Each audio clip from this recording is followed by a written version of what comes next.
Not that my story is so interesting, because it isn't, but God has worked mightily in my life and in my family's life and continues to do so.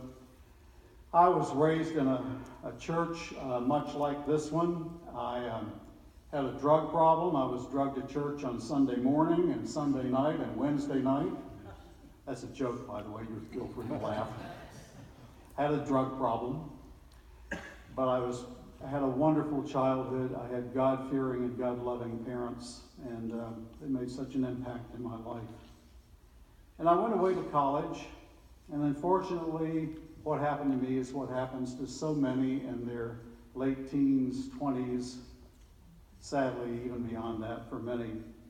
I drifted away from church, stopped going to church, stopped reading my Bible, didn't even pray as much as I had, and thought I had everything going on. Graduated college, I had the job that I wanted, I had the cars that I wanted, the house that I wanted, the wife that I wanted, the 3 kids that I wanted, and everything was great, I thought. Until one Sunday night in July, now about 40 years ago, when driving I-65 in Nashville, going north in Nashville, we were hit by the battery from an overturned truck in the median on I-65, came through the windshield, instantly killed my wife and youngest 18-month-old son. I had to come to terms with who I was. I had walked away from God. God didn't walk away from me. Still there, outstretched arms, ready to take me back. I'm so thankful for that. I'd like to tell you beyond that point that my life was a bed of roses and I made wonderful decisions the rest of my life. Nope.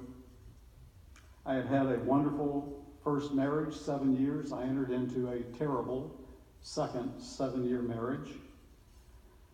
And I can only tell you that certainly I was not perfect in that relationship, but I dragged my 2 children. I had a 6-year-old and a 4-year-old that I dragged through that relationship. And unfortunately, it took its toll on those 2 children in ways that still bother me to this day.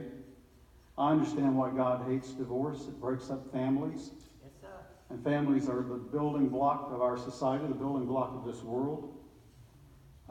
But God has forgiven me of that. I pray that you can forgive me as well as I deliver this message this evening.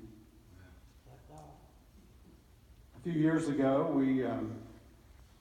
we found out that our 29-year-old son, my oldest son, Matt, had brain cancer. He lived 18 months between diagnosis and his death. But the good news is, in those 18 months, Matt found Jesus Christ. Jesus redeemed him.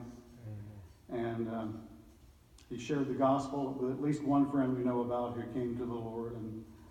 And having seen that, I felt this call that I was to do something in ministry. And so we sold our house over in Deltona, and I entered seminary in Oviedo for 3 years, and came out, thought we were going to be going into the ministry up in Virginia. We'd pretty much agreed to go on staff at a church up in Charlottesville, Virginia.